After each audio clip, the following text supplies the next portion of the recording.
The vast expanse of the Pacific Ocean shimmered under a relentless sun, yet a chilling shadow of anticipation hung heavy over its waters in early 1942. Months had passed since the devastating surprise attack on Pearl Harbor, a wound still fresh in the memory of every American sailor and officer. Among them, Commander Edwin Layton, a sharp and meticulous intelligence officer, carried the weight of that day like a physical burden. His eyes, often narrowed in intense concentration, held a haunted glint, fueled by a fierce desire to prevent another catastrophic surprise. For Layton, this wasn't just about strategy. It was about redemption, about protecting his country from an enemy that had proven its cunning and its ruthlessness. Thousands of miles away, across the same vast ocean, Minoru Genda, an equally brilliant and aggressively minded air staff officer of the Imperial Japanese Navy, harbored no such doubts or regrets. The architect of the Pearl Harbor attack, Genda exuded an almost arrogant confidence in Japanese naval superiority. His motivation was pure, unadulterated national pride and an unyielding drive to expand the empire's reach. The Pacific Theater, a stage for impending massive conflict, braced itself for the next act in a war that had just begun to unfold its brutal chapters. Layton's internal struggle was a constant companion. The immense pressure from his superiors to accurately predict the next Japanese move was suffocating. Every intercepted message, every patrol sighting, every rumor was scrutinized under the harsh light of the Pearl Harbor failure. That intelligence breakdown, a scar on his professional soul, now fueled an almost obsessive determination within him. He saw the Japanese not as an invincible force, but as a strategic puzzle, one he was compelled to solve. Genda, meanwhile, reveled in the afterglow of Pearl Harbor, his belief in Japanese invincibility so absolute that he overlooked subtle yet critical signs of American resilience and adaptability. The intelligence puzzle began with a chaotic deluge of fragmented reports. Code intercepts, often incomplete or garbled, mingled with vague patrol sightings. These pieces of information were confusing, contradictory, and led to widespread disagreement among U.S. intelligence analysts. Many saw a diversion, a feint, but Layton, with his unique ability to connect seemingly disparate pieces of information, began to recognize patterns others missed.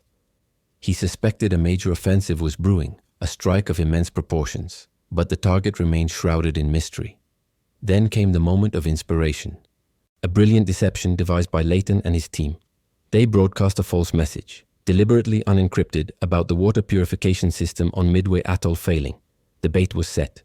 Days later, an intercepted Japanese communication referred to AF reporting water supply problems. A triumphant, if momentary, surge of relief washed over Layton. His hunch was confirmed. AF was Midway. This breakthrough was a moment of vindication, but it also hammered home the immense stakes involved.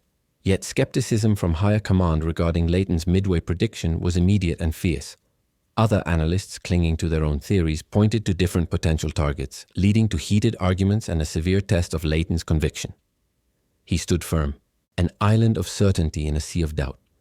Simultaneously, Genda, impatient for a decisive victory, pushed for an aggressive, overwhelming strike, eager to cement Japanese dominance.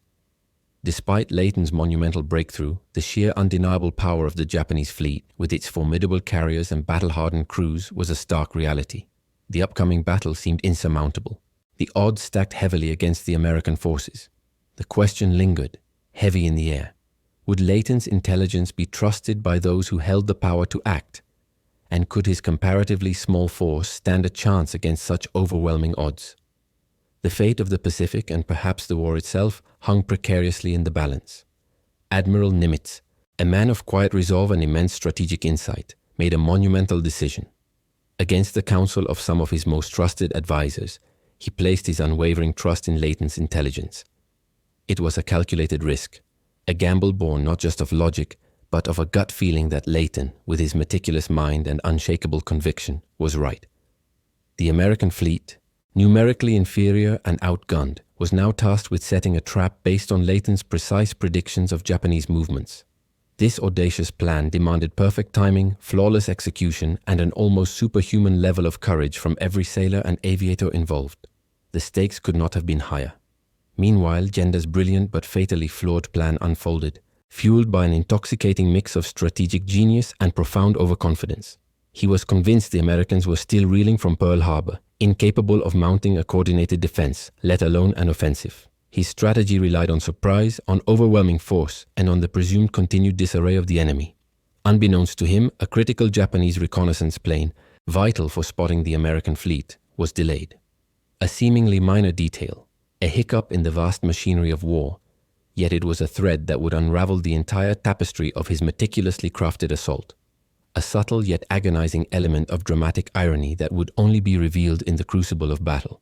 As the first rays of dawn touched the vast expanse of the Pacific, the fog of war descended. Early American air attacks, launched with desperate courage, were fragmented, uncoordinated, and largely ineffective. Wave after wave of torpedo planes and bombers were met by a hail of anti-aircraft fire and swarms of Agile Zero fighters. Losses mounted rapidly, and despair, cold and insidious, began to seep into the hearts of the American pilots and their command. The Japanese carrier fleet, initially undeterred, continued its preparations. Its decks a flurry of activity as planes were refueled and rearmed for the second decisive strike. The fate of the battle, and perhaps the entire Pacific War, hung by the thinnest of threads. Then, in a twist of fate that bordered on divine intervention, a moment of extraordinary luck unfolded. The delayed Japanese reconnaissance plane finally spotted the American fleet, relaying its urgent message.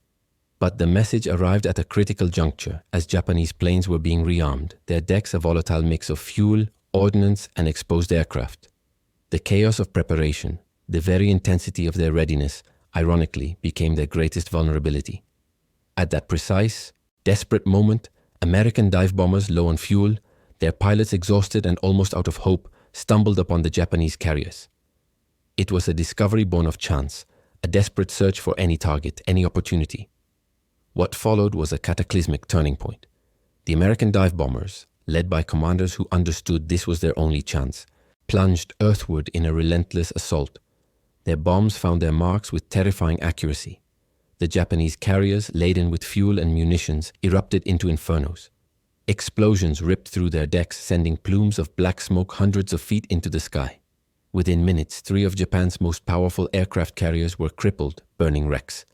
Genda, watching from afar, was struck by a shock so profound it bordered on disbelief.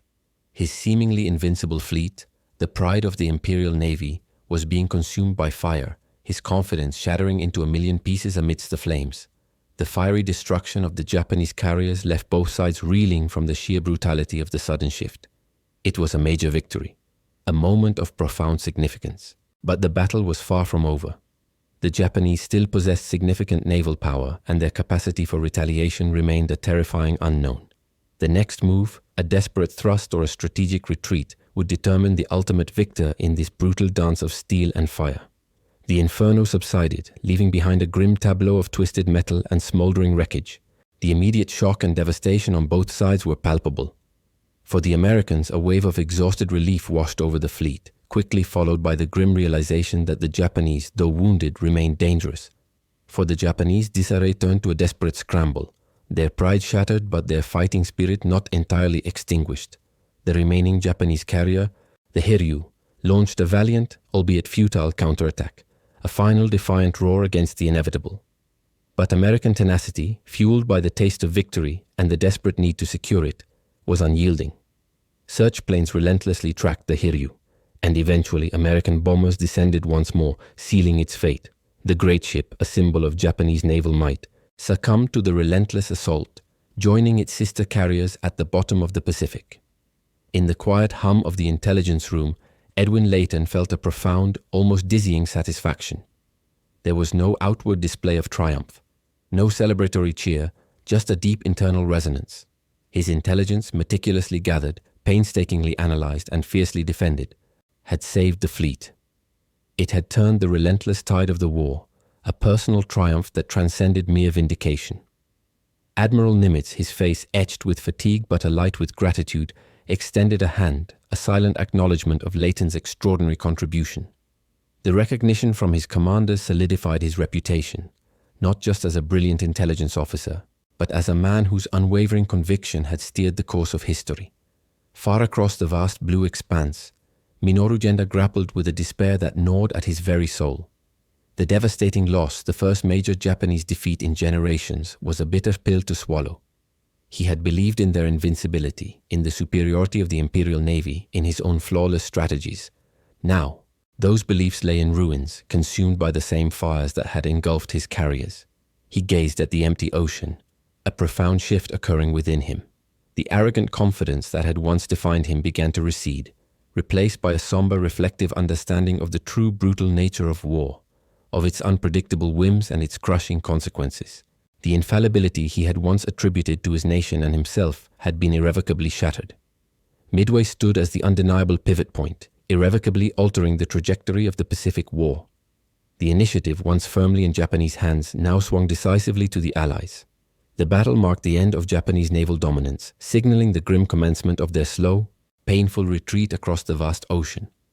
The long-term implications were staggering, setting the stage for the grinding, island-hopping campaigns that would ultimately lead to victory. Yet, amidst the strategic triumphs and devastating losses, the immense human cost on both sides could not be forgotten. The sacrifice of thousands, the bravery of pilots and sailors, the countless lives irrevocably altered by the fury of that battle, served as a poignant reminder of war's enduring tragedy. The enduring lesson of Midway resonated deeply. The critical, often understated role of intelligence in the grand tapestry of conflict, the power of strategic thinking to overcome overwhelming odds, and the inherent unpredictability that defines every clash of nations. The battle was won, the immediate threat averted. While the war would rage on for years, Midway stood as a testament to American ingenuity and resilience, a dramatic turning point achieved against overwhelming odds. The fight for liberty continued, forever marked by the intelligence that had, against all expectations, decided Midway.